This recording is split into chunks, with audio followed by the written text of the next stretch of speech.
you here for? Strictly business. Yeah. You want a job or get rich? I'm bossed up. I'm bossed up. I'm bossed up. I'm bossed up. I'm bossed up. I'm bossed up. I'm bossed up. I got boss in my IV. Just check my ID, and that's why I be the H and I C. People despise me. My services ain't free. Ain't trying to hear your story, homie. Cop me, no please. In high school, corner, quarterback. Nowadays, corner, quarter sack. Keep that on the low. Rappers turning into rats. Fly snitching on they self. DEA ransack. What's good? What's popping? How y'all feeling? How y'all doing? Yeah, we're gonna do. It's only two of us today. GQ, if everybody should know, he's a veteran. So he's veteran day. He's just chilling right now. He's tied up in some Veterans Day activities and parties and festivities to celebrate him and a lot of his both fallen soldiers and people that he served with today, because today is about them. So shout out to our boy GQ, our resident veteran from the FTSL family, and shout out to all of his peoples out there in Texas where he works at. Yep, shout out to all of them. Before we get cracking, because this show is going to be ridiculous, I got a request. I will do this first, and I'll explain it all. Well, it's self-explanatory, but let's go. I want to say happy birthday to you. I want to say happy birthday to you. Okay, wanted to get that out. That is my cousin.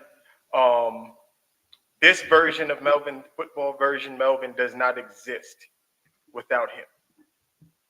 He introduced me to football, threw me my first touchdown.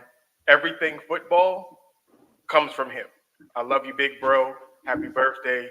We're going to chop it up in a minute, but I just want to get that out the way early in the show. You know I love you, brother. He's in Atlanta. He was actually supposed to be in the show last week.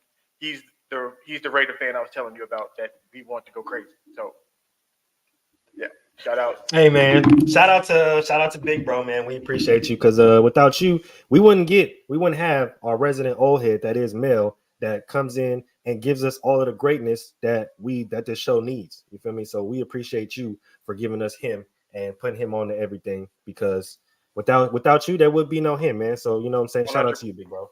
100%. Without he was the blueprint. I followed everything that he did. Let's get it cracking. Well, and part of our origin story, he was a Notre Dame fan. I'm a Michigan man. So we would always have these wars with Michigan and Notre Dame used to play when it was a rivalry game years ago, which is no longer now. Let's talk about Michigan and the issues that the NCAA is having with so-called sign stealing. You saw the thumbnail, you know what this is about. I think it's absolutely ridiculous and stupid because, look, man,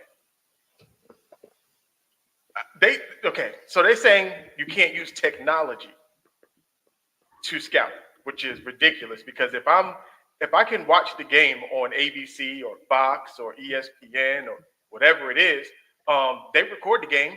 So if I just watch the replay of it, isn't the signs there?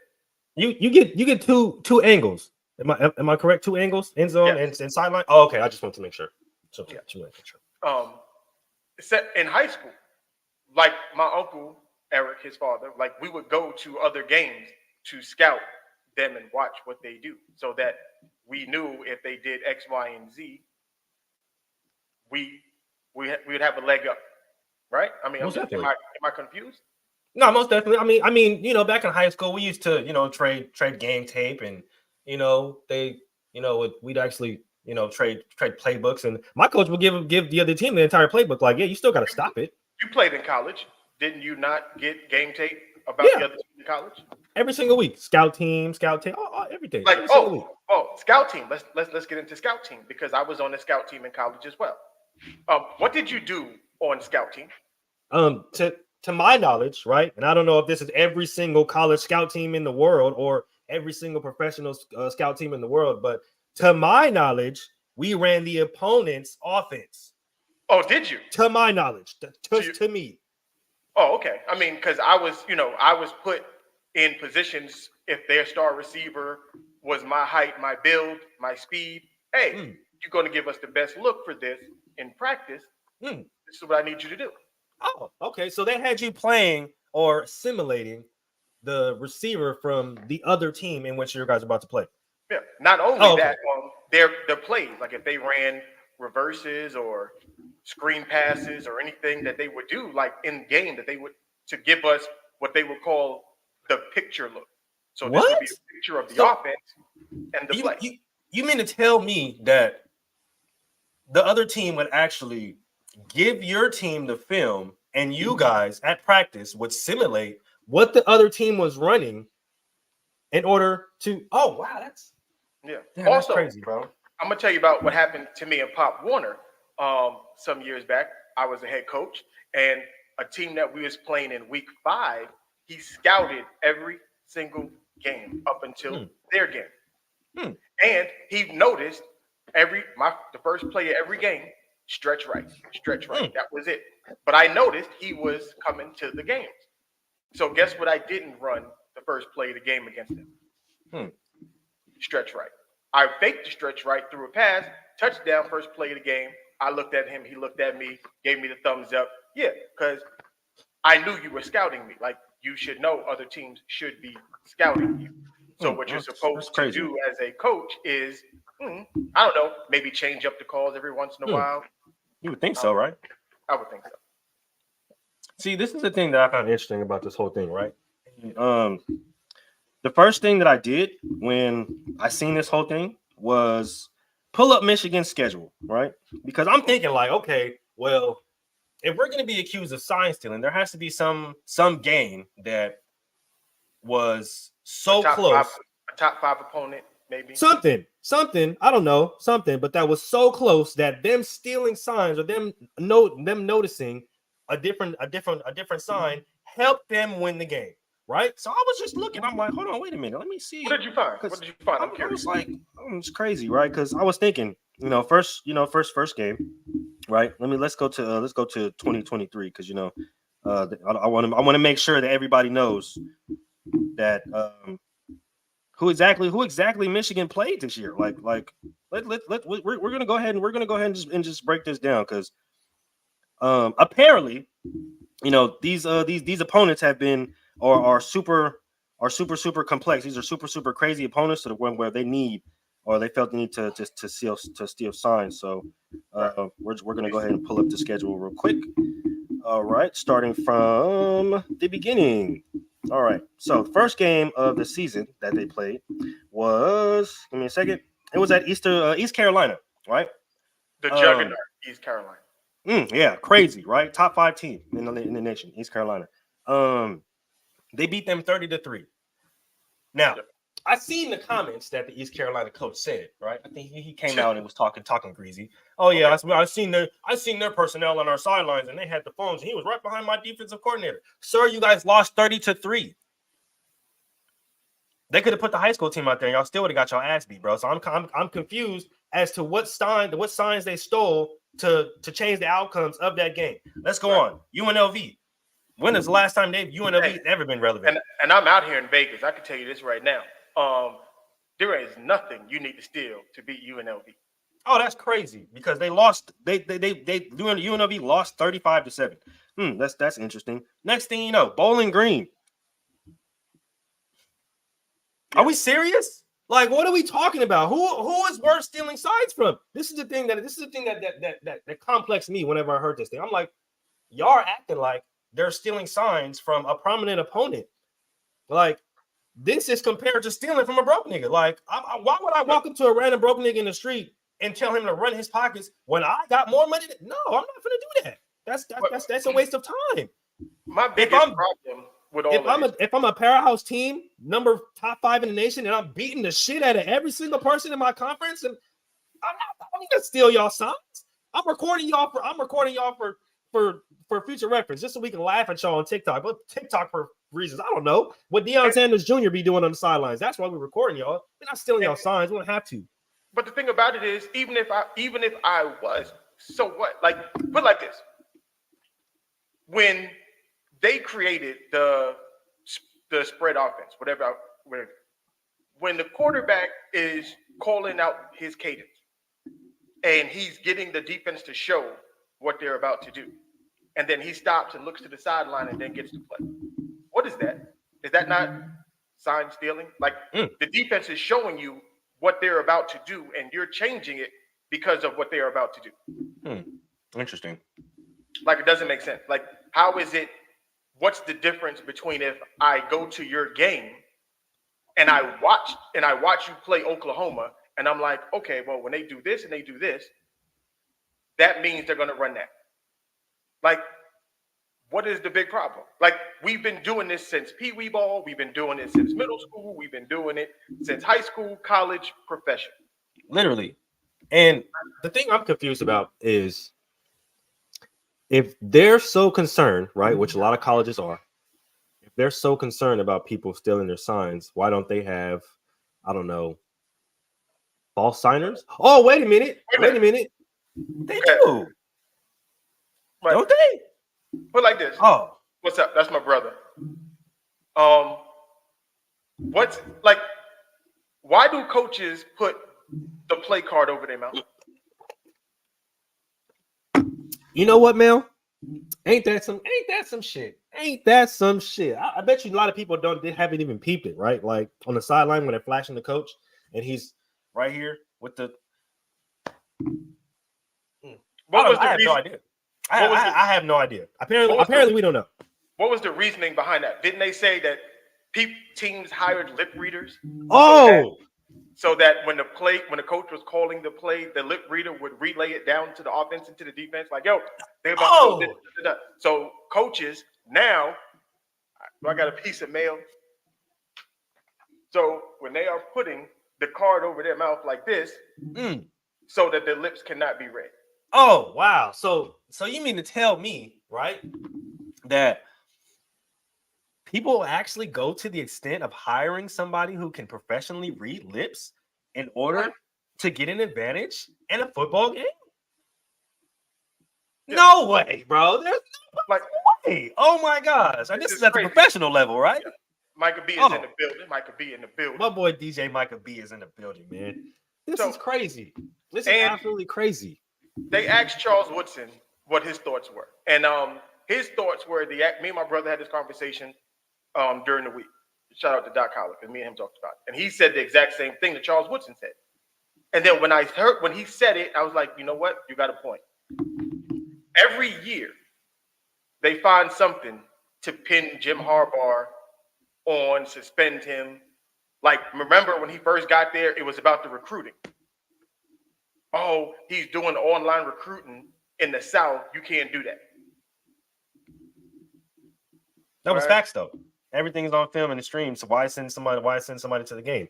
Like, but at the same time, it's like even then, a lot of people understand that recruiting is big now, right? So like sending a scout or sending somebody to the game isn't just about, recording, or isn't just about, trying to get the one up or trying to gain their signs. Like, I can be going there trying to talk to potential recruits. This is a big game. This is a big atmosphere. A lot of people, high school students are here. Future college students are here. There's some people that transferred in or that's coming in to check out the campus, whatever the case may be. So I'm sending my guys out there to talk to these guys because I know they're there, whatever the case may be, and recruit in that way, shape, or form.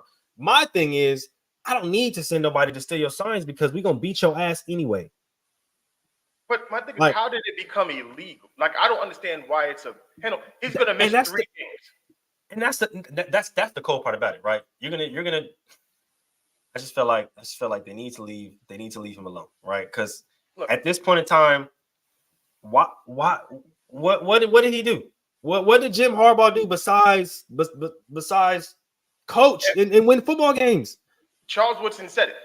Michigan is coming back. Michigan changed the landscape of college football right now, in the sense of the Big Ten wasn't recruiting in the South the way that, like, Michigan is getting them kids that normally go to like the Georgia and Alabama, like they're getting those dudes now. So it's starting to get scary. Alabama's not getting those kids. Michigan is getting those kids. Ohio State is getting those kids. So now it turns into oh, nah, we got to get him up out of here. Like, think about it. Every other year that he's been in Michigan, he's been in something. That's what it is. I'm calling it right now. That's what they're trying to do. I'm calling it right now. Well, they're trying to force him back. And I was going to get to that. This is my brother. He stole my thunder. I want to get towards the end of the segment. Yeah. He cooked. Jim Harbaugh. Jim Harbaugh. I'm here in Vegas. We have a head coach in vacancy. If we're not going to get Prime, we definitely want Jim Harbaugh. Hey, because Harbaugh was connected to the Raiders a few years back, and I definitely co-sign on that as well. But the thing about it is, like I said this 2 weeks ago, right? When all of this stuff came out, and when the first thing before the season even started, and they did the whole recruiting thing, and like him buying a student a cheeseburger, and they're trying to cheeseburger. They suspended a cheeseburger, and they suspended him for that. I'm like, are y'all for real? A cheeseburger? Like my man can't buy somebody some food? That's wild. Meanwhile, you have NIL now, and they're buying kids cars. Come on. The University of Houston brought every scholarship athlete a truck. Come on. Utah did too. Utah did the same exact thing. Every single person on scholarship got a goddamn truck. Lincoln Riley had his recruits out there riding around in Rolls Royces and Bentleys during the summer. This nigga, he took a kid to McDonald's, gave him a hamburger because he was hungry. And why did they got a double cheeseburger? He said you can get a McDouble and some fries and got in trouble for it. Yep. It's crazy. That shit is wild. I'm like, bro, leave Jim Harbaugh alone. Like, if y'all are upset at the fact that he's entertaining NFL teams, he should, bro. He has a career. Like at the end of the day, leave that man alone. He might go to Chicago. I wouldn't doubt that at all. I wouldn't doubt it at all. I wouldn't. I mean, I'd rather have him in Vegas if we can't get Coach Prime, but you know.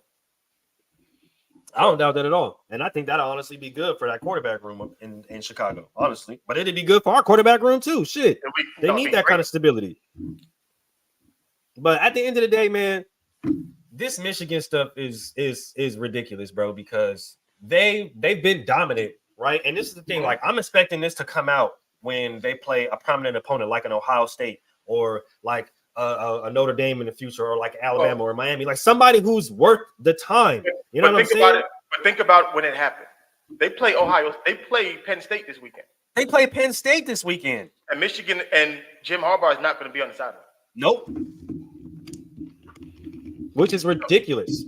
Yep. That's absolutely ridiculous. And I'm just like, why do that during probably one of the biggest games of the season? That's why they did. You can actually prove if the team is stealing signs. You can actually prove if they need to steal signs to win big games, which I believe they don't. I still think they're gonna beat the fuck out of Penn State. It doesn't really matter to me. Like I said, the only test that Michigan ever has every single year is Penn State and Ohio State. And if they dog walk Penn State every single year. They make it seem like Penn State is this powerhouse of a school when they barely hover around the top 5, top 10, and they end up getting dog walked by Michigan anyway. So like the only game that matters in the Ohio State and Michigan season is the Ohio State Michigan game. Always. That's always been it. So the fact that everybody's trying to make it seem like, oh, well, they needed to steal signs. Nobody needs to steal signs to beat Eastern Carolina, bro. Nobody needs to steal signs to beat UNLV or Rutgers. I'm sorry, guys. Your team is not that good. And Rutgers' team is actually pretty good. They got a 6-3 team. But nobody needs to steal signs to beat y'all. I'm sorry. You guys suck. Y'all are not going to be in the college football playoffs at the end of the damn year. So why do we need to steal signs from you? We don't. At the end of the day, the only game that matters is Ohio State. And if they beat Ohio State again, just like they did last year, why didn't y'all accuse them of stealing signs last year? Or the year before when they beat Ohio State for the first time? Yeah, they tried to. They doing the most right now. Like, I'm confused. Like, if y'all want to sit up there and say that they're stealing signs, okay, then bring it up in the years where they actually defied the odds and everybody shocked the world. Oh, didn't nobody think they was going to beat Ohio State a few years ago? They beat Ohio State. Why didn't nobody accuse them of stealing signs then? They beat Ohio State last year. Dog walked the shit out of them. Nobody accused them of stealing signs then. But now this shit is coming out because they beat Eastern Carolina and UNLV. Are you kidding me? Those are up and coming programs, man. Are we serious? Like, get the fuck out of here, dog. Like, come on, bro. I would understand it if it was any other team, but we sit here talking, and that's the thing. The thing about it is these coaches are so loud, dog. Like, oh yeah, well, I've seen a few recruits and I've seen a few, bro. The thing I about was just it still is, watching y'all weak ass niggas. Then nobody need y'all signs, bro. my thing is be a coach. If you notice something, how about you just don't do it? Because my thing is this: if you are running the same play the exact same way from week to week, you're not a good coach. You're not. I thought coaching was all about adjusting, right? Adjustments. How do you adjust? Right. So if I see people, right, and I told you guys a story about how CSM, they play ARC one year, they beat them 72-9, and then the next 2 years ARC comes back, they switch everything around that they seen on tape, and they come and run a completely different offense, and they blow CSM out the water. That's just what it is, coaching. Hey, you know what? My brother just said this. This is true because they didn't make a big deal about the teams that were playing Colorado when everybody was passing off information about Colorado to beat Dion. Oh, that's crazy, huh? That's crazy, huh? And they had evidence of that. They had evidence of that. They sure wasn't. Didn't say nothing. Nobody batted an eye. Nobody said anything, which is crazy, right? And it's like this. And my brother knows this because he knows Eric. You know how Eric's father is, bro. My coach, Larry Green, he will tell you, I will tell you the play. That don't mean you're gonna stop it. Literally, bro. Literally, I'm trying to tell you, like in high school, and I quote, I really want one day. I really want to get him on the show because this man literally is the reason why I take football so seriously. Like he's the reason why I look at football the way I look at football. Like my head coach would literally not only send. When I tell you, he would send teams not only the film, but he would send them the playbook. We ran a split out. We ran a split back veer. Literally, we barely passed the ball. I swear to God, we barely passed the ball. Split back veer. You know exactly where it's going. 30 trap, 36 out, 34, 35.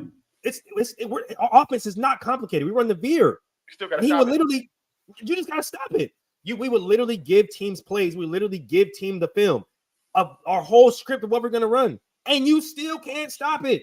We're sorry. At the end of the day, you just can't stop it. Like that's not our fault at the end of the day. But it's just crazy, bro. The fact that people are sitting up here making a big ass deal about this shit, like, bro. First of all, y'all were gonna lose regardless. Like that. Let's just get that out the way. Y'all were gonna get y'all ass beat regardless. You honestly think you was gonna beat them? Honestly. Like, come on, bro. Like, y'all were gonna get beat up regardless. So the fact that y'all sitting up here trying to make excuses or trying to make it seem like them stealing signs off of a few plays is really that much of a difference maker. Like, come on, bro. We're not doing that. We're not doing that, bro.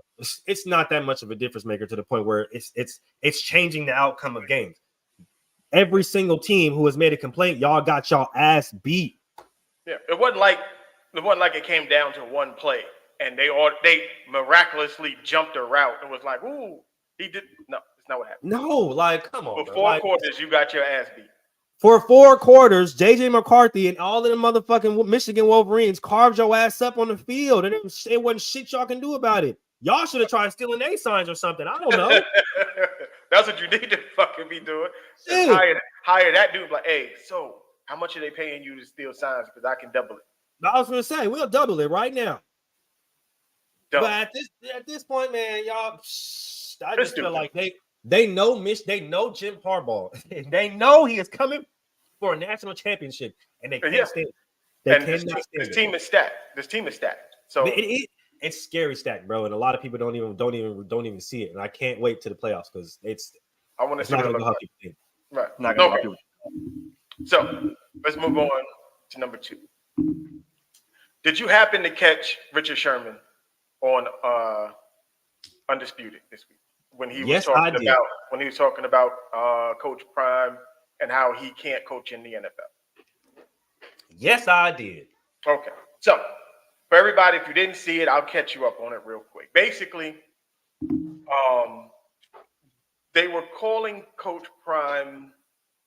I want to say, okay, I'm not gonna paraphrase. I'm gonna just go straight to what Richard Sherman said. Richard Sherman said that there's no way that Deion Sanders could make the jump to the pros because of the way that he coaches is not going to work in the pros because he deals with kids. And when you get to the pros, you're dealing with men. And because those players make more money than the head coach or possibly make more money than the head coach, you can't talk to them a certain way. And star players, you can't talk to them a certain way. And this is where it really got underneath my skin. He said that the coaches, like they don't respect the coaches. They call them by their first name. By their first names, yep. And yada, yada, yada. And I'm like, look, I'm sorry. If you're in the pros, I don't care. I still address every coach that I've ever played for as coach. I address coaches who I've never played for as coach. Then I was going to get to that. Even coaches that I've never played for. If I know you're a head coach, it's always coach. Or defensive coordinator, whatever it may be, it's always coach. It's a respect thing. Literally. It's a respect thing. So for him to say that NFL players don't call the coach, they call the coach by their first names and this, that, and the third, and they tell the coach, oh, well, you're going to be out of here before I do, then it's an institutional thing where the players need to correct themselves. That's a big problem. I don't care how much money you make. A coach is a coach. Exactly. Like a coach is a coach. Definitely. I would never. And I heard what you said, right? And I'm like, okay, like I get it, but at the end of the day, like that's a player problem. That's not a coaching problem, right? Like if Prime comes in and he's asking for a specific, and that's the reason why, like the reason why he said, like he finished it up by saying, like, if I know the reason why Prime doesn't want to do it is because at the end of the day, he's gonna walk into the locker room with 50 and come out with 32, right? Because he's gonna he's gonna hear some guys in there that's gonna be like, hey, yo, I'm not gonna do that. You all right, bet. Don't come on the field. You ain't coming with me. You feel me? And like I understand that aspect of it when he says, like, if I don't think that Prime can't coach in the league, I just don't think he wants to because he's not gonna deal with that shit. You feel me? Like that's not. I think he does to a level, to an extent, but it has to be perfect. But he's not gonna go to any team to a point where it's like he's gonna walk into a locker room and have to galvanize the troops. Like he understands, he wants to walk into a locker room where everybody understands that 1, you're a grown-ass man, 2, you have a job to fucking do, 3, your fucking livelihood and your money's on the goddamn line. You have to take care of your family, and we want to win at the end of the day. So he's not going to go into a locker room and have to explain all that to a whole bunch of grown-ass men. He shouldn't have to. Everybody started to understand that. Mike Tomlin had a quote in the locker room. I was watching the interview, and this one it stuck out to me, and I was like, "That is the dopest thing I'd run through a wall for Mike Tomlin." Oh, easily. Mike Tomlin said he wants soldiers, not hostages. He wants people who's ready to go into war with him, not somebody he has to hold down. And a lot of these NFL players have the mentality of a Richard Sherman. Because if you listen to Richard Sherman, it was the exact same thing, the same problem that Shady McCoy had with Eric Bieniemy, where Eric Bieniemy was holding him accountable for something, and Shady McCoy was like, "Oh, I'm Shady McCoy. Like, you can't talk to me like this." Yes, the fuck he can't. He's the coach. He's the coach. You're the player. Like literally the coach. Like you can't. You aren't bigger than the coach, my dog. And that's the problem. That's the problem I ultimately have, bro. It's like, just to speak on this comment, right? It's like a lot of these players don't have a true love and a true respect from the game, right? Like you have players that just literally go out there for a paycheck. And another thing that Sherman said, that probably another reason why Deion won't go into just any coaching position or any coaching situation is a lot of those guys don't give a fuck about winning. A lot of those guys don't care about competing. They just want the money. They just want the paycheck. And for me, somebody who loves the game of football, you're not gonna sit up there and tell me that you don't care about making playoffs. You're not gonna sit up there and tell me that you don't want to make the playoffs because you take a fucking pay cut. What? We're liable to fight. YouTube, I don't condone violence, but we are liable to fight, dog. I'm trying to tell you, like, this is a person who I can't even take people, and this is semi-pro, right, that I'm talking about right now, right? I can't even take motherfuckers leaving my team to go to another goddamn team and semi-pro, which is normal. Like, shit, people do that shit all the time.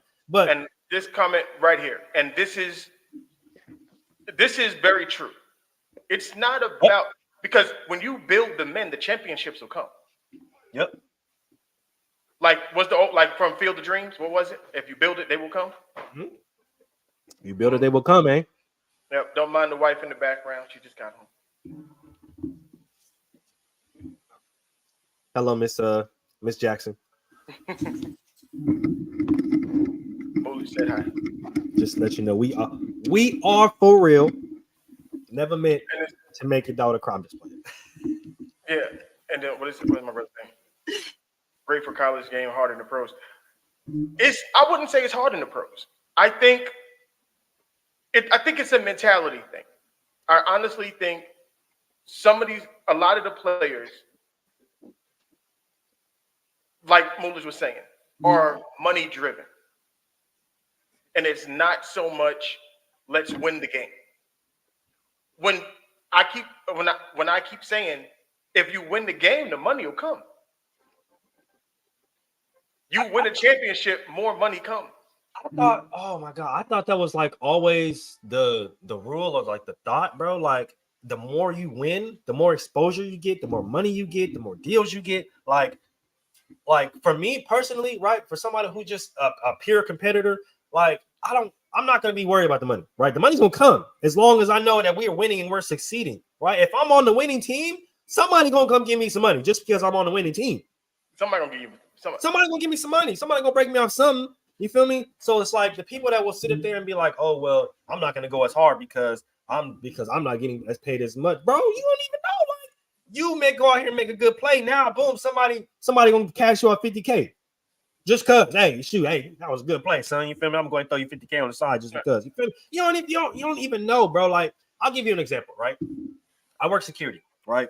And we had a big ass event last week, and there was a whole big ass crowd. And one of the bosses came up to me, came up to one of my supervisors, and he was like, "Yeah, give him this for me because he did a really good job." And that was one of the first times that we put somebody there, and we didn't have to come back and check on them, right? So of course I'm making my set money, right? I'm at work making my set money, but because I'm doing my job and I'm not even going above and beyond, I'm just doing my job, right? And people are telling her like, yeah, that's a good worker. He's doing his job, whatever the case may be. The boss man sees that and is like, hey, let's go ahead and give my man some extra bread on the side, right?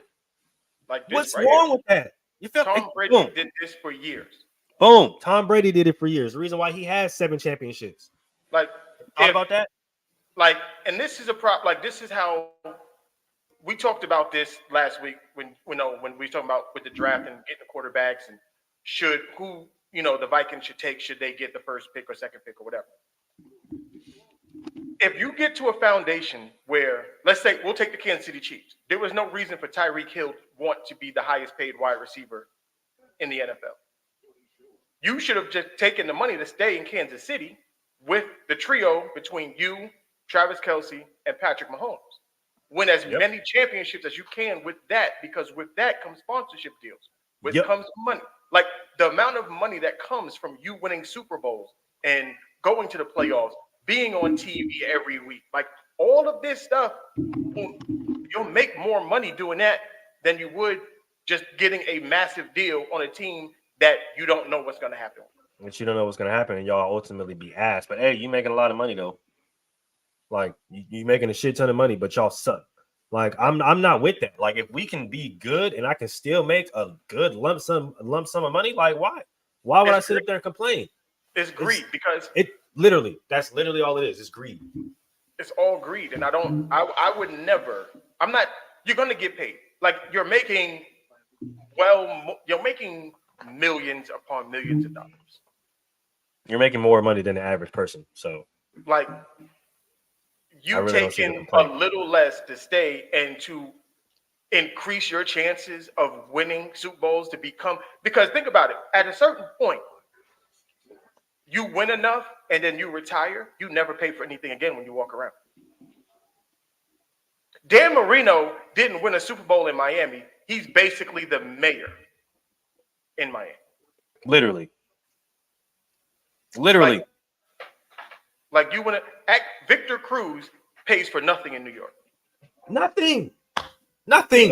Eli Manning does nothing.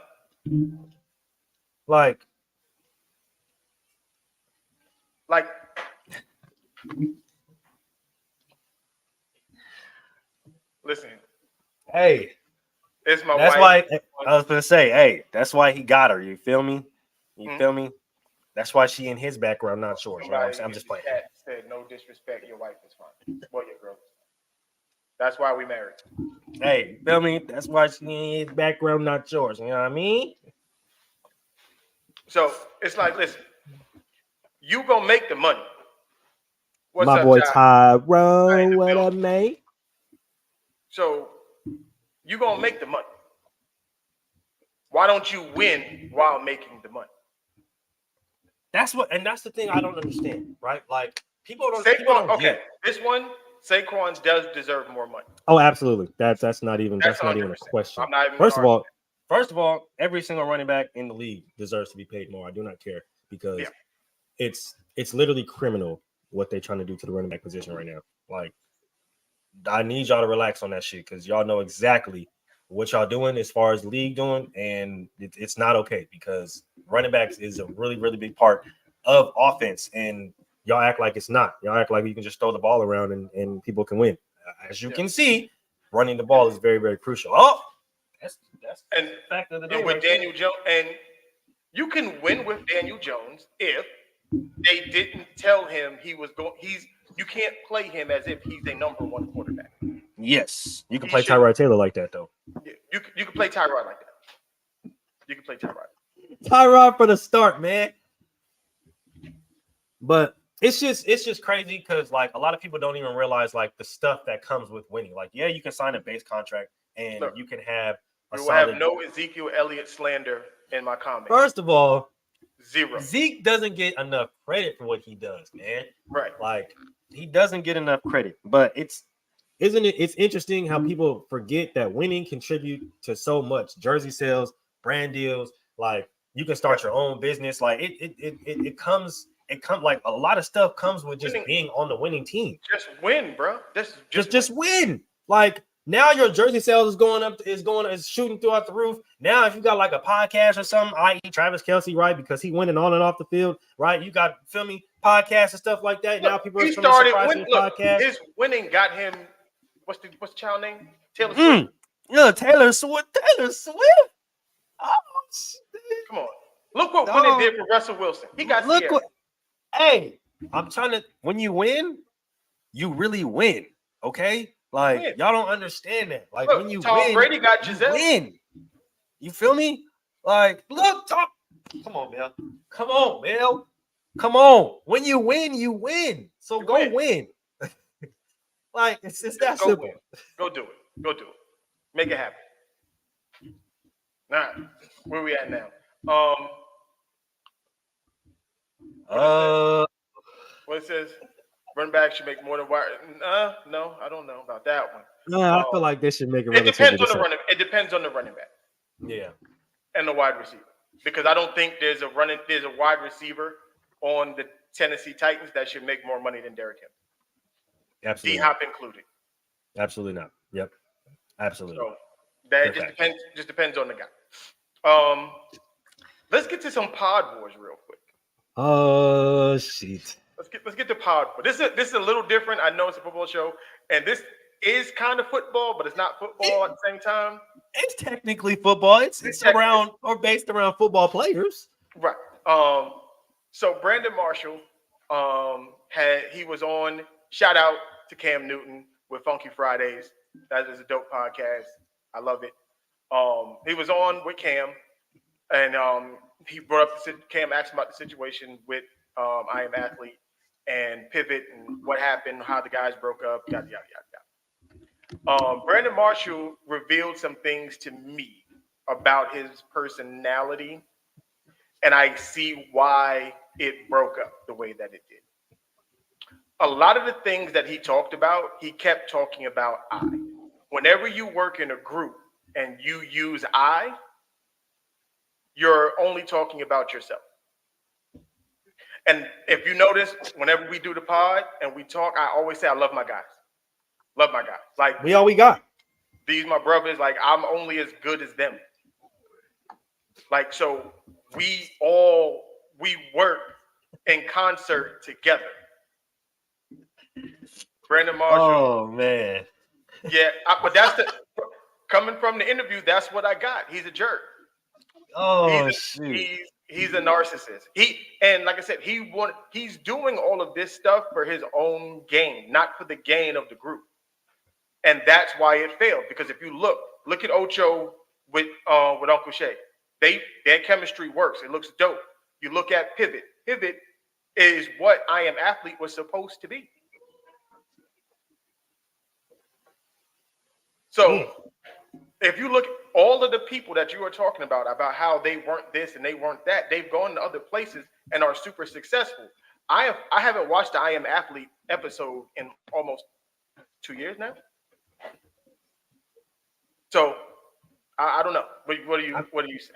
I mean, it's just interesting that this comes out now, right? First of all, you're a hypocrite, and like you contradict yourself a lot, B. Marsh. Oh, my God, yeah. Like, because you can't come out and say that you don't want to talk about something and constantly not only throw stones but constantly talk about it. Like, it's very contradictory and it's hypocritical, because it makes it seem like whatever you were on, the path that you were on, that you set out and you initially set, it's ingenuine, right?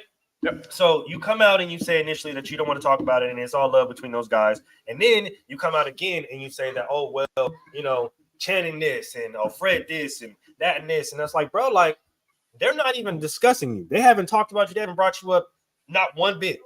Hold on. So real quick, Ty, receivers do that exact same thing on every play too.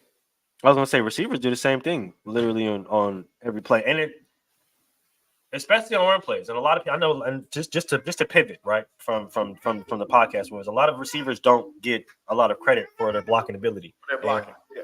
A lot of if you've seen what happened last year with the Niners, they had a whole running back room that loved to block, and that's the reason why it was glorified and just that's why their running game works so well.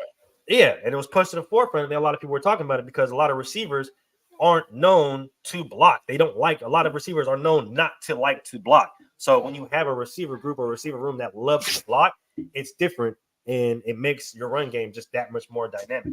So I don't know. I feel like me personally, I feel like they should be paid around relatively the same. But it just depends on the guy, because every running back isn't on the same tier, and every wide receiver isn't on the same tier, and there are running backs and receivers aren't on the exact same tier. So, it is what it is. But go ahead with your. But it's just interesting, right? Because you can't sit there and say one thing and do the next thing, especially when the people that you're talking about aren't discussing you at all. Like you said, like, the pivot is everything I Am Athlete was supposed to be. And this is the thing. When you see other people that were part of what you were doing prior, take what you were doing or do what you were doing, but take it to an extended level, you have no choice but to be soft, or we have no choice but to be salty, right? So you see the Pivot podcast taking off, and they're doing interviews with everybody. They got The Rock, they got all these kind of people, right? And that's what Pivot was. Pivot went sideways. I mean, not Pivot. I Am Athlete went sideways, and me and my brother used to talk about it when we used to watch it. It became Brandon Marshall was concerned about money. Yep. So he would do anything he stayed in that, well, what's popular right now. Yep. Not I Am Athlete was supposed to be a look into the athlete after playing ball or while they were playing ball, and we were supposed to go inside the locker room. Yes. And get those conversations. We got it for a little bit, and then it went left. He got he stayed on the woke train too long. He did a lot of things that started to diminish what I Am Athlete was supposed to be. And then you start coming out with all different kinds of different kinds of shows and monikers. Oh, I am NASCAR, I am this, I am that. It's like, bro, like, you trying to take some things and trying to ride these waves to try to stay relevant in something when you could have just stayed in one wave, because this initial wave that came out when COVID was popping and everybody couldn't do shit and we were fucking at home and watching podcasts, and when podcasts actually really, really took off, right? Yep. You could have just stayed on that wave like the pivot, right, and just kept going on that wave and be like, yeah, this is something that I created, right, and now that everybody is basically building off of something that I created, right? Instead, you wanted to sit up there and try to, oh, well, let's do this and let's do that and let's do that. No, just stay here. And now you have essentially built enemies, and you're sitting up there saying, oh, well, Ryan Clark this and chatting this, and it's like, bro, at this point, it sounds like hate, right? That sounds like hate. It sounds like a lot. It sounds like hate because they took something, they took what you did and they expanded it to the point where now it's bigger than what I'm Athlete ever could be, right? And now you're sitting up there, oh, well, Channing was just a radio host, and Fred, he really didn't know the money or logistics side of it, and Ryan Clark, he's a sucker. Anytime I see him, it's like, bro, like, why? What's the point of that? But the thing What's is, the point of that? what made the interview so telling to me was he, as a football player, the fact that he doesn't know that each person brings something different to the table. Everybody isn't supposed to have the same skill set. What you bring to this show, I don't have. The same way, whatever I have, you can't bring to the show. It's literally, that's literally facts. And GQ brings something totally different than both of us. But when you put it all together, you get the dope ass show that we have. Boom. So he wanted it to be like this. I don't know. It was just about money for him. Everything you listen to him talk, it was, oh, well, Joe Rogan did this and this one did this. Pat McAfee did that. Why are you worried about them? They have totally different shows than you. You want to know what's crazy about all the names that he just brought up? All the names that he just brought up stayed in their lane, and they did not try to change anything about their shows. Joe Rogan's show has been the same for years. A lot of people are just barely noticing it. A lot of people are barely understanding who Joe Rogan is because of his podcast now. But if you've read his books, if you've understood who Joe Rogan was, if you were born in prior to the 90s, you understand who Joe Rogan was. A lot of people don't even understand that he's a world-class fighter, like a world-class fighter. A lot of people don't understand that. But if you knew who Joe Rogan was prior to that, then you knew. But he never falters. Joe Rogan has been the same person. He's had the same type of show since he started. He's always been the same guy who's going to be vulgar. He's going to smoke some weed on his podcast. He's going to have some other people on there try some weed on his podcast. He's going to talk about people. He's going to educate. That's always been his thing. He's never tried to falter or tried to move or try to change lanes. And well, we're going to go, I am NASCAR. Well, we're going to go, I am Shaq. We're going to go, I am wife. And we're going to go, it's dumb because who asked for that? Bro, you played in the NFL for what, 15 years, dog? You were supposed to get the dudes that you rocked with, the dudes that are still in the league, and put them down and yo, tell us, how'd you get here? What got you started on the football path? All of the you were supposed to take us behind the curtain. Boom. You didn't take us behind the curtain. Pivot took us behind the curtain. Mm-hmm. Because I still think one of the dopest interviews was Derwin James. When they asked Derwin James, they was like, yo, who's the hardest wide receiver for you to cover? And he said Hunter Renfrow. Mm-hmm. And it shook everybody. They was like, well, why would you say that? And he broke down why Hunter Renfrow was so hard to guard for him. That's the information. Because people like me and you, we football players. I tell people all the time, Hunter Renfrow is one of them dudes. They better put some respect on him.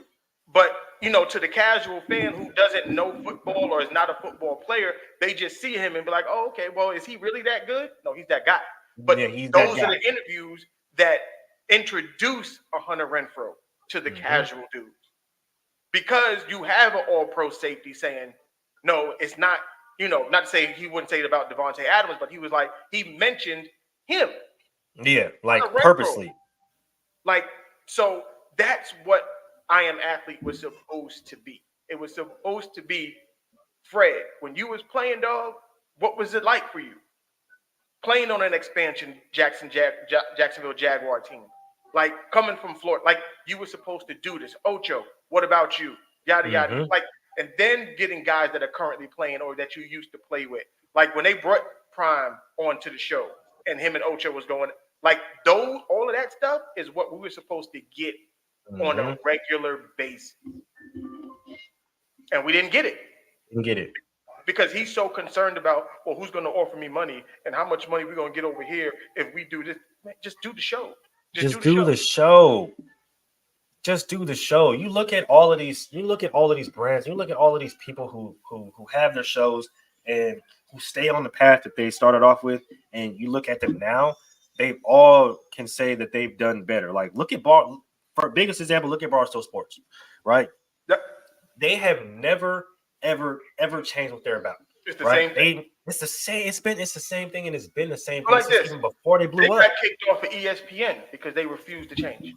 Because they refuse to change. But guess what? They went to YouTube. They're all over Twitter. They're all over state. They rule social media because of their content and because of what the stuff, the type of stuff that they put out. And they know the lane that they're in. And they know at the end of the day, we're going to have an audience or a crowd that's going to rock with us for us. So we might as well go ahead and do it the way we want to. And now look at them, multi-million-dollar deals. Now they can go out and branch out and give other people deals and sponsor other people. Like, that's what happens when you stay on course. Same with the pivot. Pivot is staying on course, and now you see all the greatness that they're starting to do. All their stuff. They're everywhere. They're everywhere. So the proof is in the pudding, man. It's in the pudding. Marsh, you fucked up. Your mind got you in trouble again, big dog. Yep. Then okay, I know you want to. There was something else we want to touch on real quick. Absolutely. We're gonna pop it off with this real quick. I'm gonna let Moolage go crazy in a second. And Swift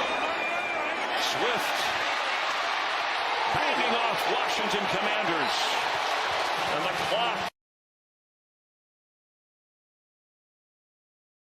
What the fuck?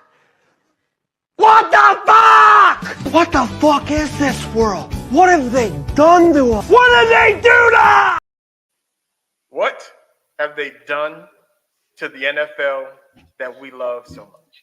Honestly, it's more like what have they done to the game of football that we love so much, bro, because it started with week 4, week 5 with Kareem Jackson, right? And everybody knows Kareem Jackson is known to be a thumper, right?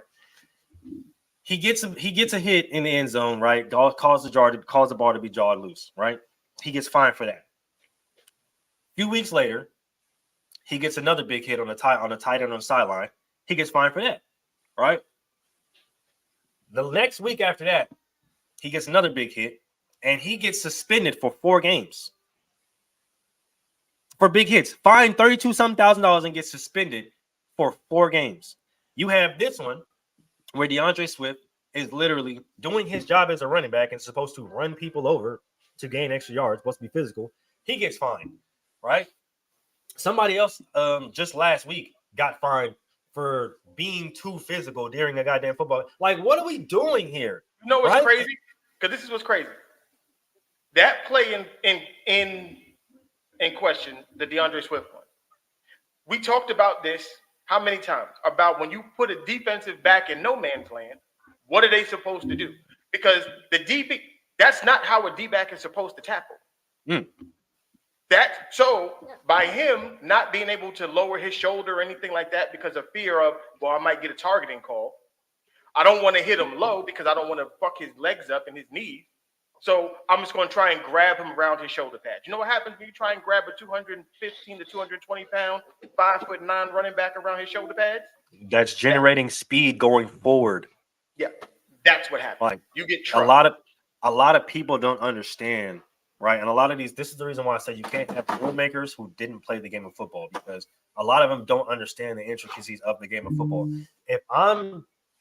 If you want us to not be able to collide full speed, if I can't run full speed and he can't run full speed and we can't collide because you guys don't feel it's safe enough, but you want me to sit up there and take the time to think about how I want to tackle this person, and he's running full speed at me, there's no possible way that either of us aren't going to come out of it without an injury, because now I'm thinking about how I want to tackle him. So if I tackle him from the side, or if I tackle him low, or if I tackle him here, or if I try to pull on this, then there's going to be some way that both of us are going to end up being hurt instead of just not thinking about it and flying around, right? This is the reason why I say this. Because it is a known fact that when you're in a car crash, if you relax and don't tense up, you're 9 times or you're 7 to 8 times out of 10 to be okay in that car crash. You're not going to get hurt because you were relaxed at that point, at the point of impact, right?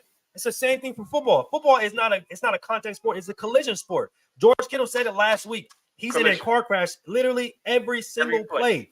So if he's tensed up and relaxed and always thinking about stuff that he has to do, of course he's going to be more hurt. But if he's not tensed up, he's flying around and he's not really thinking about what's going on, and he's just moving, he's just going, he's never going to be hurt. You never feel any of those hits.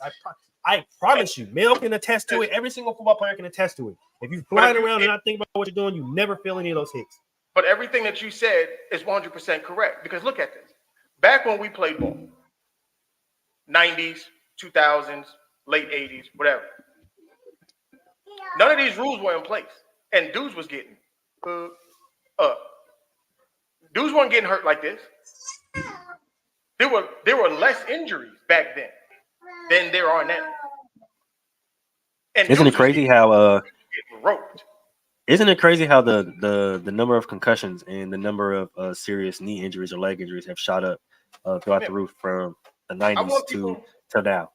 I want people to go back. You're watching this and you haven't watched. Go to YouTube. Google and YouTube the body bag game. Perfect. Philadelphia Eagles, Houston Oilers. Yep. Watch that game. Then you will see why they called it the body bag game. Yep. It was on a Monday night. Monday night. Dudes was getting bodied literally. But receivers was getting. This when the run and shoot. They had the answer to the run and shoot was literally knock these niggas out. Hey, fly. Okay? Fly to the ball and thunder whoever is in front of you. Demolish them. Okay? That was the answer. Eliminated. I don't even care if they, and this is the thing, this is what my coaches tell us, right? I don't even care if they don't have the ball. Whoever is in front of you, eliminate him, because that blows up the whole play. Oh, man. Because football always had a fear element to it. Yep.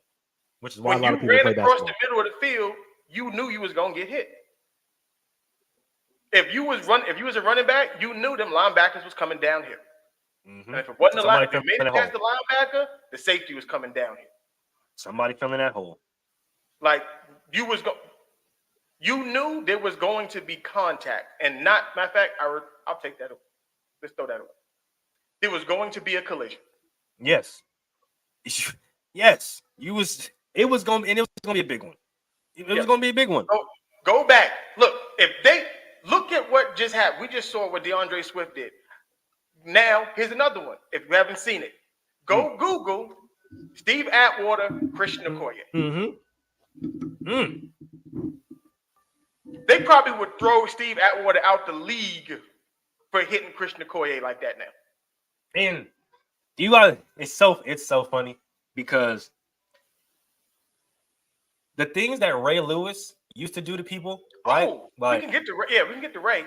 Like coming across and it's like not even they didn't even have the ball yet, right? And this for a lot of people that's confused. This is a linebacker's job, right? When I'm at safety and I tell my linebackers eliminate anything that come across the middle, I literally mean eliminate anything that come across the middle. I don't care if they have the ball. I don't care if they do have the ball. Eliminate them, because if he crosses your face, he's most likely going to catch the ball. So when they told you had 5 yards, they used every bit of them 5 yards. Every single bit. And every bit. Ray Lewis used that very, very smart. Ray Lewis, Navarro Bowman, Patrick Willis, Mike Singletary, Dick Butkus, rest in peace. They all used that 5-yard rule. They all used that elimination across the middle rule. They all used that to a damn T. That's just what it is. Like Ray Lewis wouldn't be able to last 2 damn games in today's league. They threw Vontaze Burfict out for being too physical. He's yet to be back in the league. Go watch Brian Dawkins highlights. Please, because he's part of the reason why I wear number 20, and part of the reason why I play safety. Because go look at Brian Dawkins. Rest in peace. Go look at Sean Taylor. Oh my God, Sean Taylor. Oh no, he would. Sean Taylor.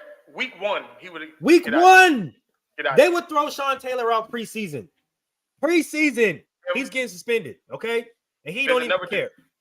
At one point, Washington had Sean Taylor. Yep. Keep going. And I was about to say Jarvis Landry. That boy LaRon Landry, man. LaRon Landry. I was about to say DeRon Landry. LaRon Landry. Yes, sir. Like, yes, sir. Hey, bro. If you want to see two safeties that would just knock you the F out, LaRon Landry and Sean Taylor. And LaRon Landry's arms was about as big as my chest. Mm-hmm. Huge. So, yeah, just do your homework. Go Google LaRon Landry, Sean Taylor. And mind you, in that same secondary, Deion Sanders and Champ Bailey was playing corner.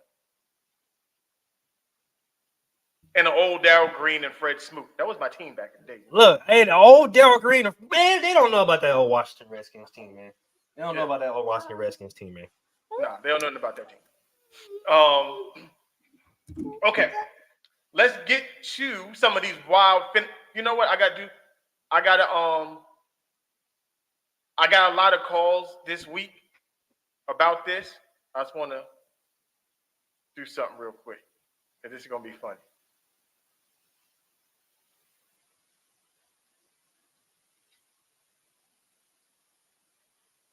So apparently, everybody thought that I was coaching the Raiders this week. And just so you know, that is not me. That is Antonio Pierce. Okay? That is my twin. I'm living vicariously through my nigga right now. Hey, shout out to my boy AP, man, Antonio Pierce, dog.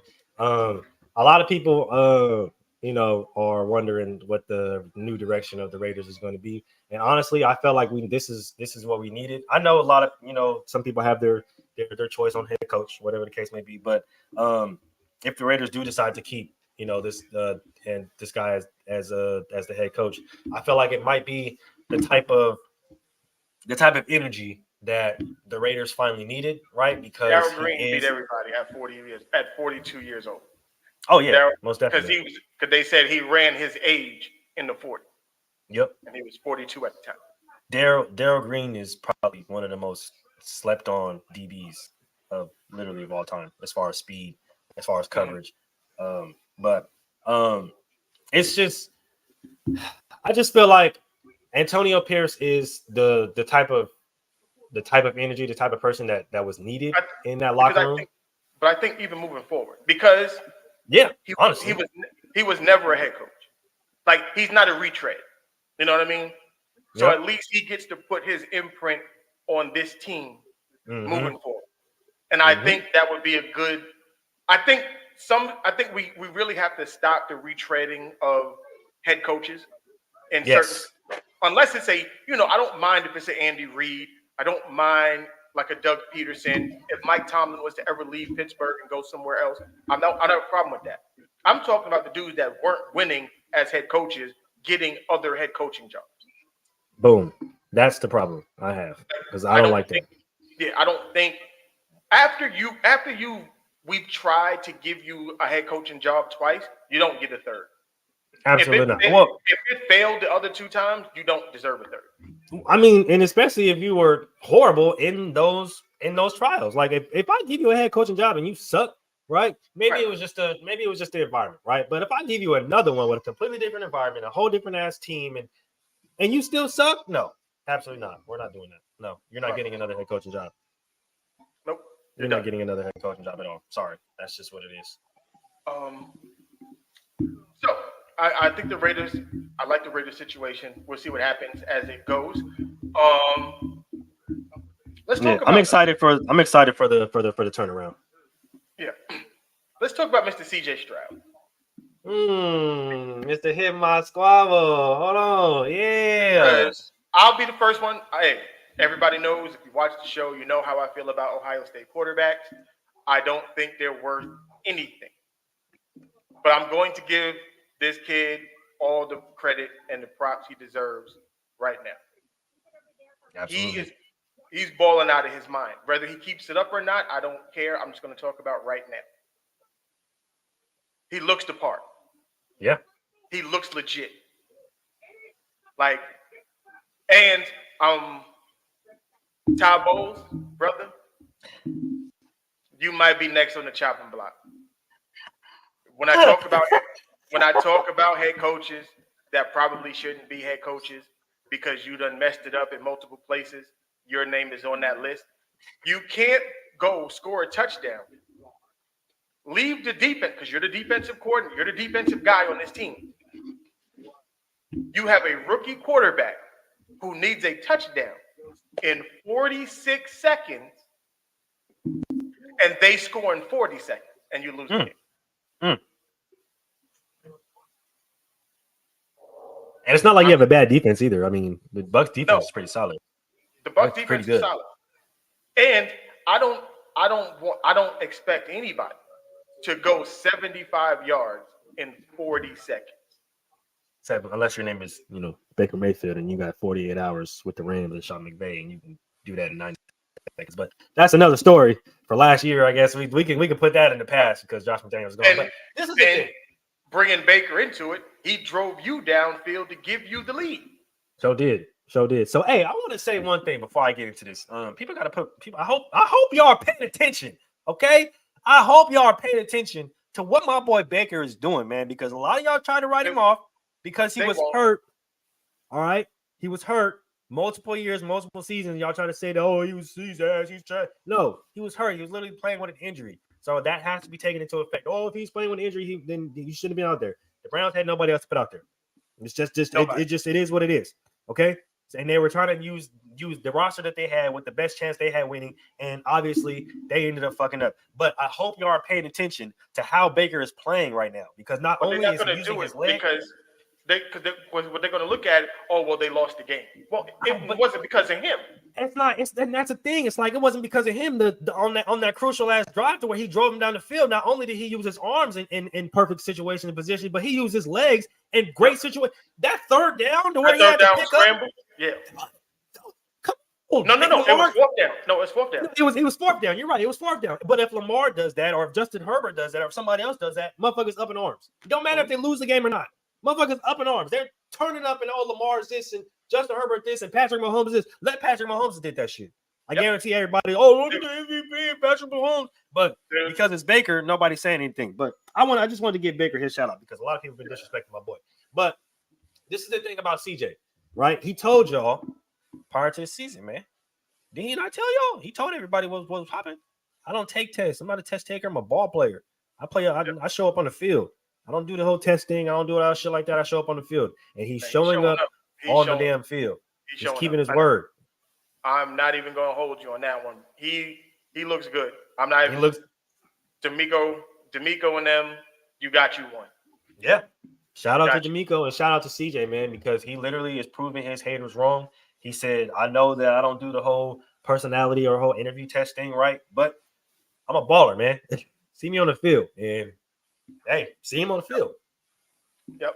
Speaking of ballers, can we get a round of applause for Joshua Dobbs? Absolutely. Like, absolutely.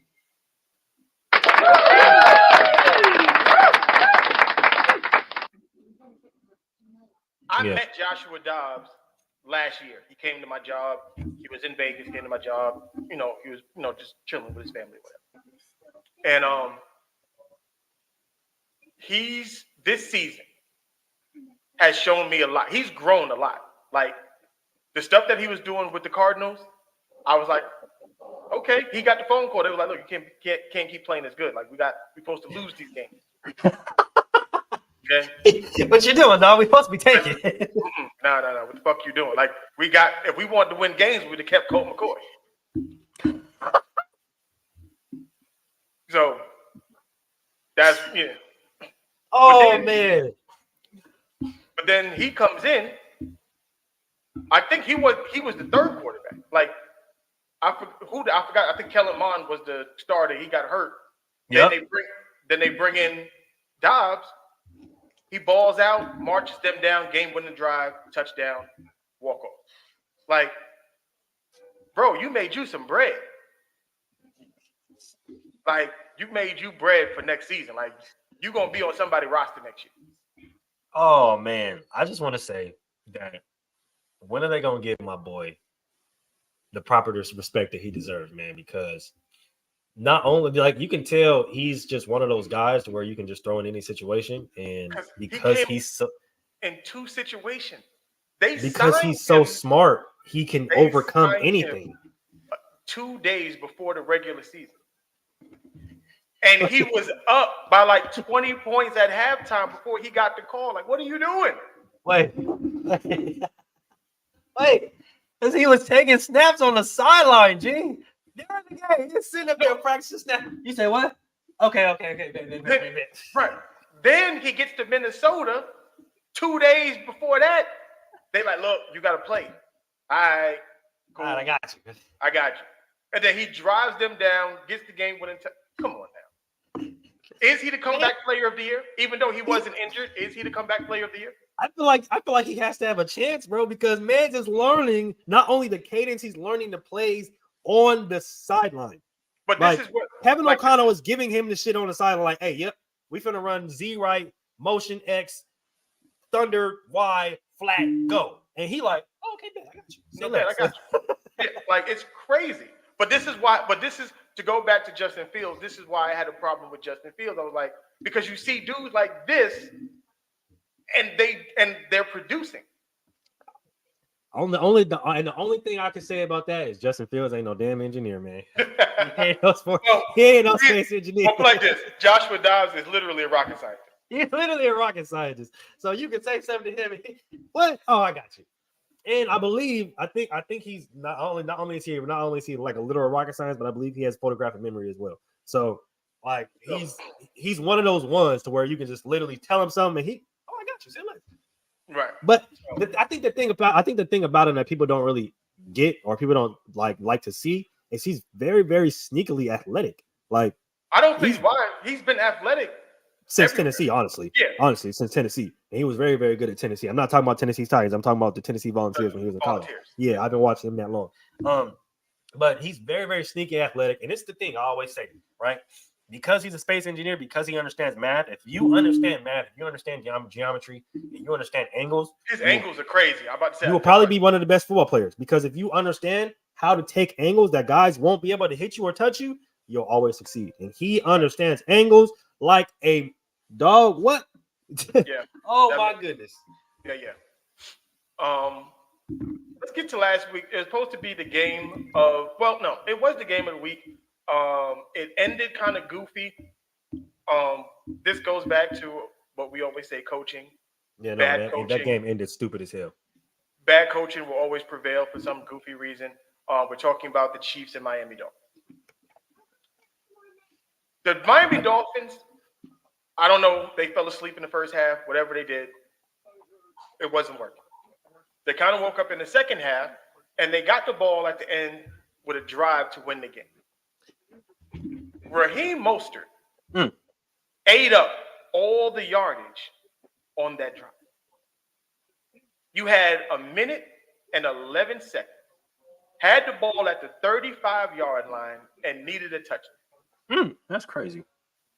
And you decide, I know my running back is averaging almost 11 yards a carry right now, but we're going to throw it. Is that what it was? 11? Damn, that's crazy. Okay. Yeah, that's wild. Mm-hmm. How old is Raheem Mostert, by the way? 31. Oh, damn. So a 30-year-old running back is averaging over 10 yards a clip? Yeah. Oh, okay. Because but running backs diminish after 25. That's what they told me. But okay, continue. It doesn't make sense to me because the Chiefs told you straight up, you're not going to get the ball deep on us. So if they're going to take the pass and take the deep ball away from you, common sense is, oh, we'll just run it. Which they were doing. That's why he was averaging on that drive. It was 11, but for the game, I think it was like 8 yards a carry. It was like 8.3, 8.4. So why don't you just run the goddamn ball like you've been doing, score the touchdown, and go on home? Because what you're supposed to do is for them to realize, oh, we're giving up too much in the run game. Let's pack it down. You know what happens when they pack it down? That little dude you got out there wearing 10, he can get behind the defense now. Crazy, huh? Isn't it wild how football works? Hey, it's weird to me.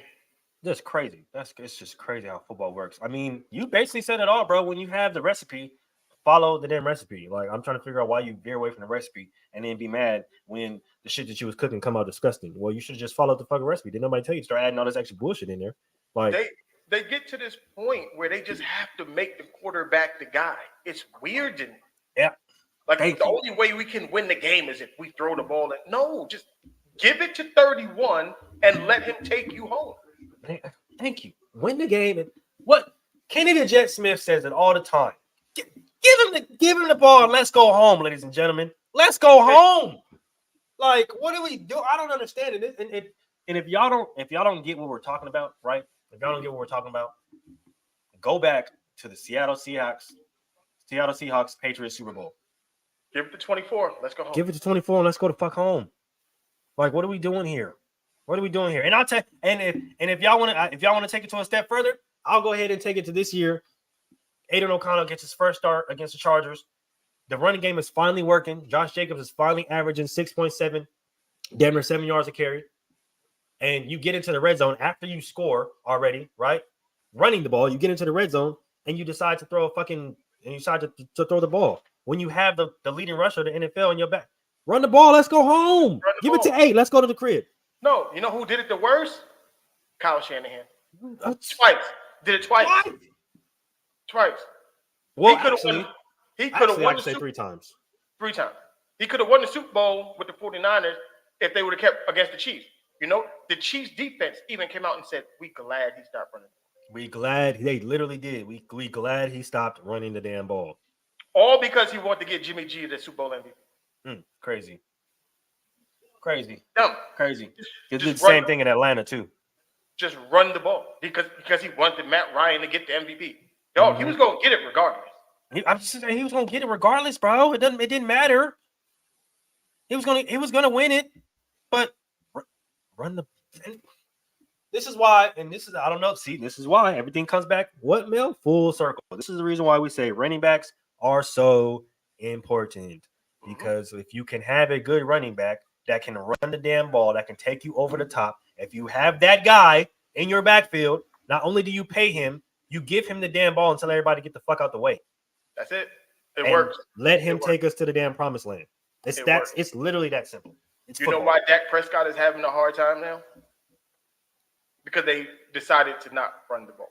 Oh, and why is that? Because they have a running back or they have a running back room that all of them aren't built to take hits and hits and hits back to back to back to back to back. Like Ezekiel Elliott, who's a bigger, thicker running back who can give you out those grind yards, and you can use Tony Pollard in other situations, like stretch plays, like zone plays, where he's not getting oh, never mind. Too much football for people. I'm sorry. Way too much. Way too much. You're getting too smart now.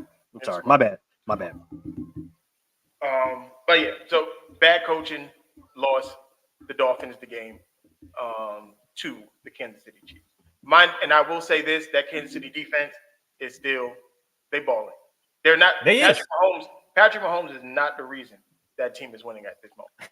At this moment, it is that defense. Somebody told me that Patrick Mahomes was MVP this year because of how inconsistent Travis Kelce has been, the lack of receiver help, and yet they're still at the top of the league. I said, bro, the only reason why they're at the top of the league is because of their defense. Their defense is they literally have the second or third best defense in the league. Yep. And it's like it was apparent that their defense is the reason why they succeed. And it's not only this year. That's the cool part about it, right? Because you can go back last year and look at how bad their defense was in the beginning of the season and look at how good their defense got towards the end of the season, which is the reason why they made the fucking playoffs. Same thing, right? It's the same goddamn thing. Well, they don't like to give the defense credit. Absolutely not. Because Patrick Mahomes is the quarterback. Of course. But if we see in the first game where they lost to the Lions, not having Chris Jones matters. Not having specific defensive pieces matters because when he comes back the next game, it's crazy how people can't move the ball. They have no time in the pocket to get. Didn't he have like 3 or 4 sacks in that first game? Yep, sure did. Okay. His first game back, he literally had 3.5 sacks. Yeah. So it's hard to move the ball or to have enough time in the pocket when you have that guy in the backfield. That's like not having Aaron Donald in the backfield during the Rams Super Bowl win. Like it kind of matters, but it does. Just saying. Patrick Mahomes is still a top 2 MVP. Get the fuck out of here. No. Not with the second most interceptions in the league. Sorry. Yeah, and I'm going to say by the end of the year he'll probably lead the league in interceptions. Yeah, only because Jimmy G ain't playing no more, which is saying a lot. I ain't even gonna lie to you. All right, so let's get to these picks. We had the Bears Panthers last night. I took the Panthers last week. So. I took the Panthers too. I ain't even gonna lie to you. I thought they was doing. They almost did win. Yeah, They should have won. they should have. They should have won.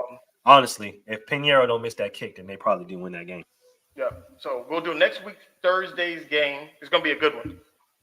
Ravens Bengals. This game is. Whew. Oh. I'm going Baltimore. I'm not. I told Lamar. I said I'm not gonna veer off the road no more with you. We're gonna ride this wave. Yeah, no, I like how this game is. I love how the matchup is going. But yeah, no, I'm definitely going Baltimore. Like I like the tear that they're on. Like you said earlier, a few shows back, Lamar is still learning the offense, so a lot of it is still kind of coming to him, and he's still kind of waiting to see everything. That's why Odell finally just got his first touchdown last week. But I feel like the more this offense is starting to incorporate, the more it's starting to come along, the more explosive it's going to get. And I like that it's starting to peak going towards the playoffs instead of it peaking early and then tapering off as the season goes on. Yep. Speaking of the Ravens, that'll be our first game this week that we're going to talk about. And this one should be a nasty one. Oh, yeah. Baltimore, Cleveland. Whew. Now, this game can give me what they did when they was in college. I'm here for it. True. Oh, that's going to be so beautiful. Oh, that's going to be so beautiful. That will be amazing. I'm not even going to lie to you.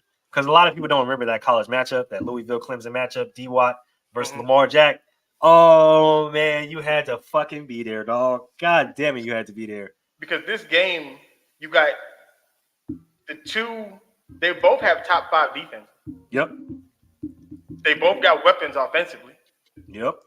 And then you have Lamar and you have Deshaun.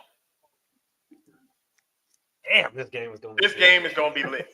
It should be. This game is going to be good. Oh, man. But I don't know where to go with this. Honestly, damn. Because Cleveland's defense is playing out of their mind. Lights out right now. But Lights the Ravens offense is playing out of their mind. Yep. The running back, Mitchell, he's looking like he's emerging as the guy. Mm-hmm. Especially if they can have find a running back that can consistently stay healthy, I think Mitchell's probably going to end up taking that spot. Yep.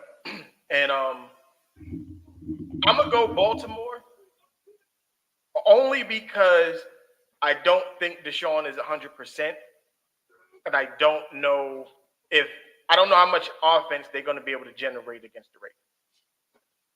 I think Lamar can get loose or get the offense loose once or twice to get them comfortable. I don't think it's going to be a blowout. I think it's going to be a tight game. It's going to be the difference between the play here and the play there, because I think both defenses are going to be stingy.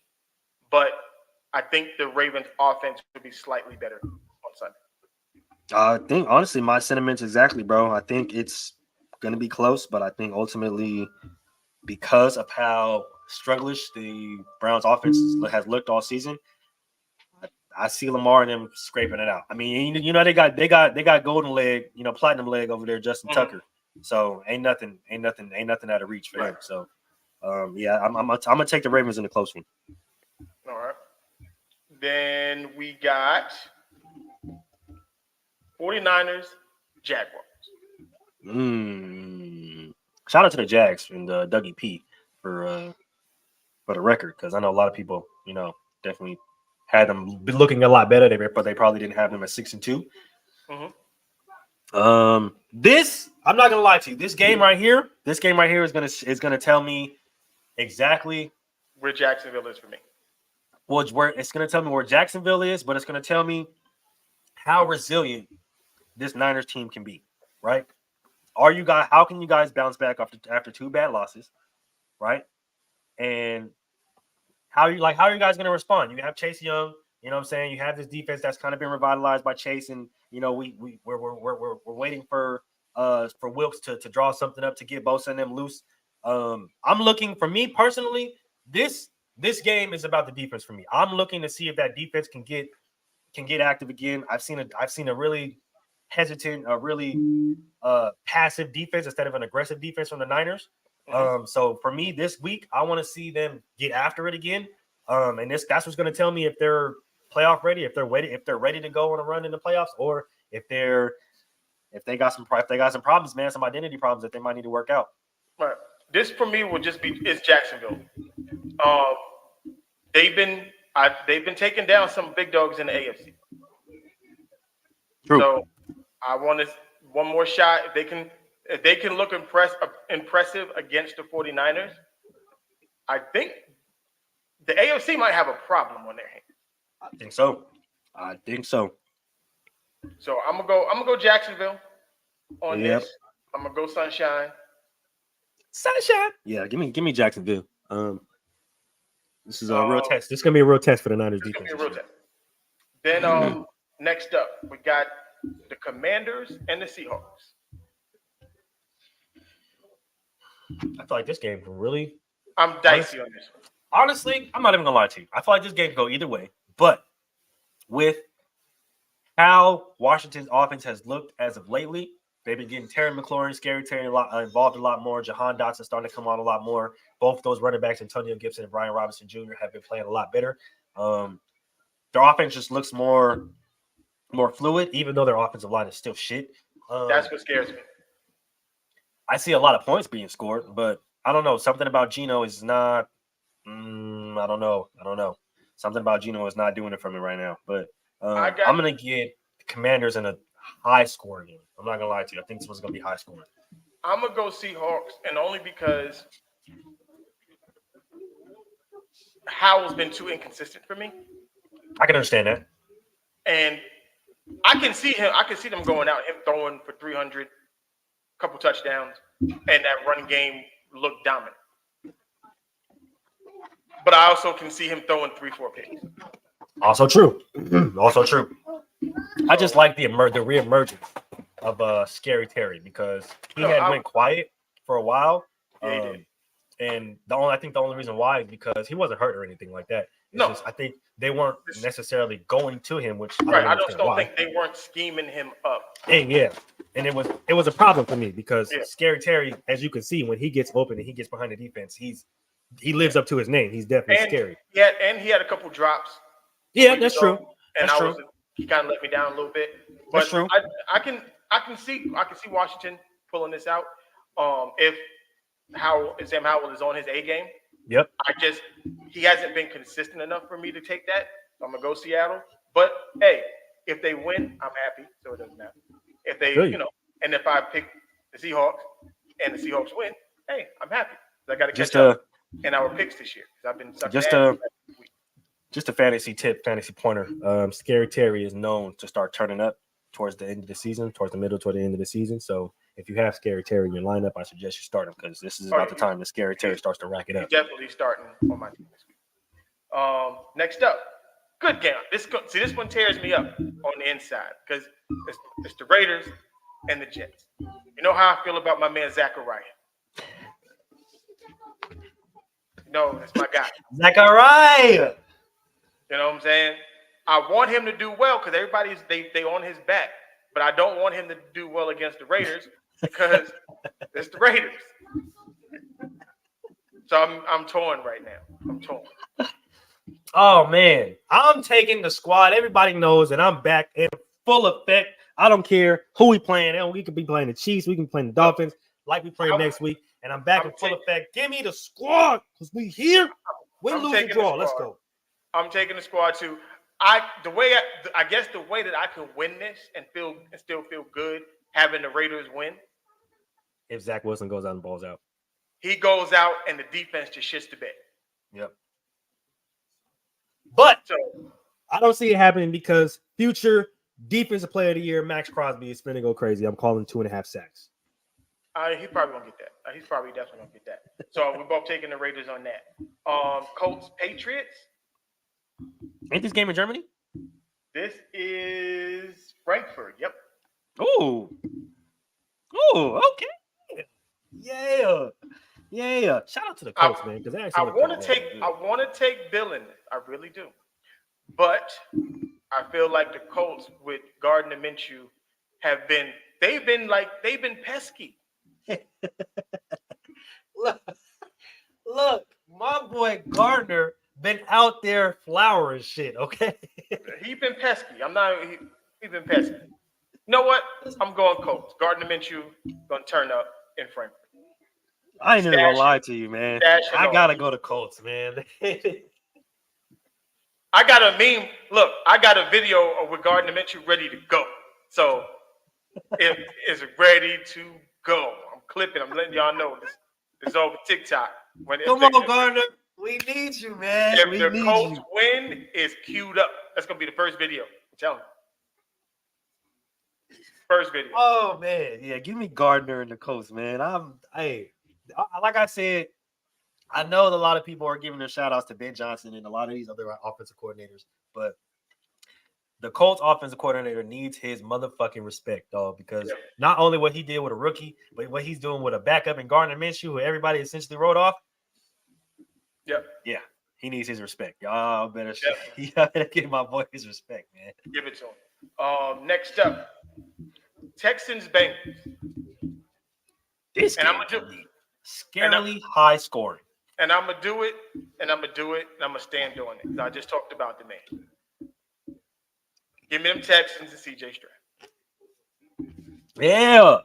Yeah. Like I said, give me CJ. I like to hit my squabble. Stroud, man. What you talking about, dog? My boy on the road, man. I do not care. I'm on this Texans bandwagon right now, man. No, and that's weird because I'm not. Look, I tell people all the time, I'm a real nigga. I'm gonna call it the way I see it, and then when I get new information, I have no problem admitting, hey, maybe I was wrong. You feel me? So, right now, CJ Stroud, you got my full support, bro. Absolutely. Next up, I need this game. Packers, Steelers. Jordan, come on, man. I need this. Show me the love, Jordan. Show me the love. Man. Show me the love, man. I got your back, brother. Come on. You got it.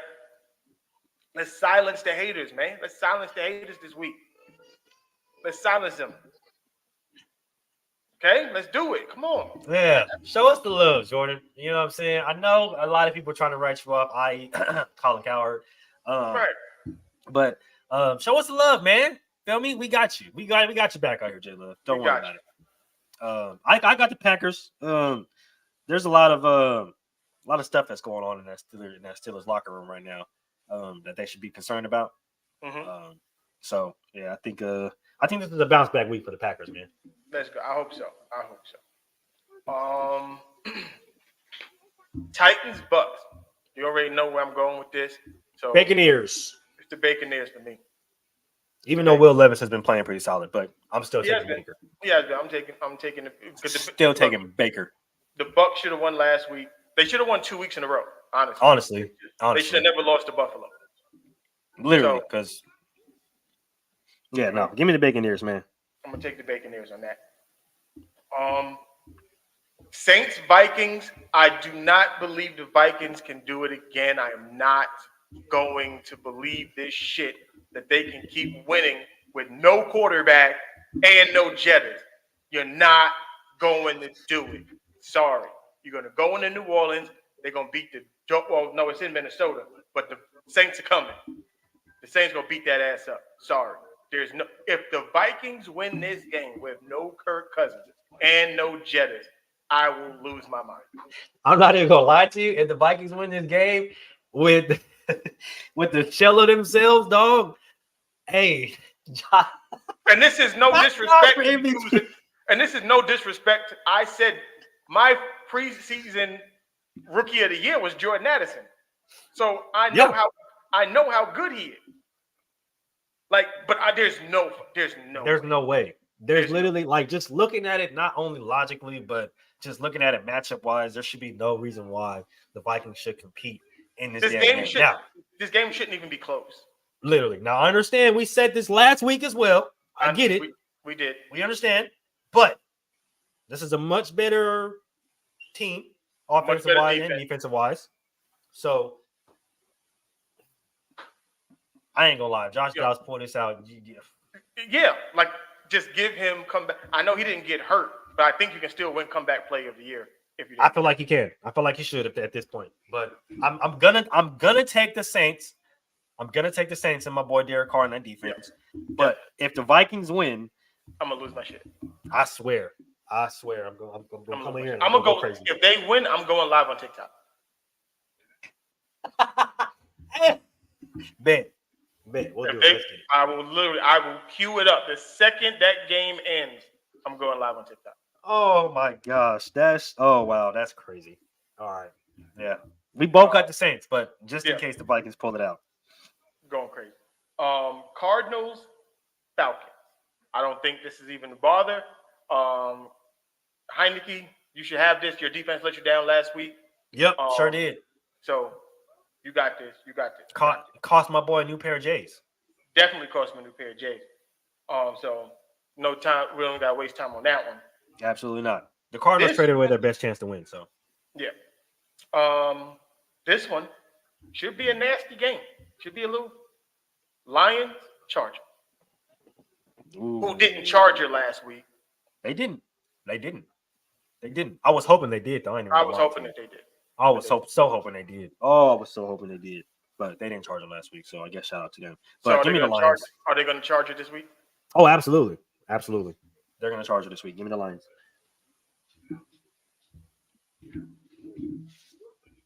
I'm gonna go up. They're not gonna charge you this week. They're gonna pull it out. I'm gonna go Chargers. I'm gonna go Chargers. No charge because we're gonna charge. We're gonna do it. Herbert, we're gonna bolt them up.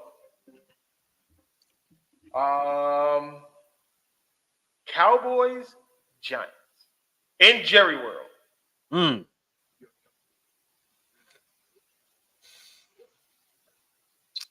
I'm never rooting for the Cowboys, so they can. I'm going Giants. The only reason why I'm hesitant with this one is because the Giants always do play the Cowboys like super fucking hard, just like the Commanders. They always play the Cowboys super hard. So like, I don't care. The Cowboys could be playing the Westminster goddamn JV team. I am. Oh man, but no, give me the Giants because Saquon's back and it's always fuck the Cowboys. Yeah. So it's always fuck the Cowboys. That's just how it is. There's always that. There'll always be that. Always. It's in my blood since I was. Look, I'm a Washington fan, so it's in my blood. 100%. I'm a Raider fan. I just don't like Cowboys. I'm not even gonna lie to you. And then on Monday night, we had the Buffalo Bills going up against the Denver Russell Wilson. Now I ain't gonna lie to you. Watch Josh Allen and the Bills lose this goddamn game. Oh, I'm taking Denver. Watch them lose this damn game, bro. The Bills, watch these motherfuckers lose this fucking game. It's gonna be crazy because everybody's probably expecting a blowout, but the Bills are gonna lose this game. Yeah, I'm taking Denver. Russ gonna pass for like 300 yards on that defense. I don't care how, because Russ been doing it efficiently. Yeah, he has. Russ is actually. I know a lot of people want to write him off, but Russ has actually looked sneakily, like quietly good this year. That defense ain't worth a damn. Okay, defense ain't worth a damn. But I'm gonna say not Russ in that offense. Russ in that running game. Looks very, very, very, very well. Right. He's making just enough plays when he needs to make them, and I think Josh Allen is going to do what Josh Allen does. He's gonna give the Broncos a couple short fields. They're going to capitalize, and that's going to be the difference in the game. Oh, and Jerry Jeudy, welcome back to the game of football. Nice to see you here, actually, playing the game of football again. That part. Can you play? Can you get one more game in for me this Monday night? I would say, if we can get consistent, you know what I'm saying, that would be amazing. That would be great, But like I said, welcome back. Yep. And I would say we missed you, but we didn't. Yep. And that will conclude our picks for the week and this week's Football Friday. Another amazing show. Shout out to everybody who was in the chat. Y'all were turning up.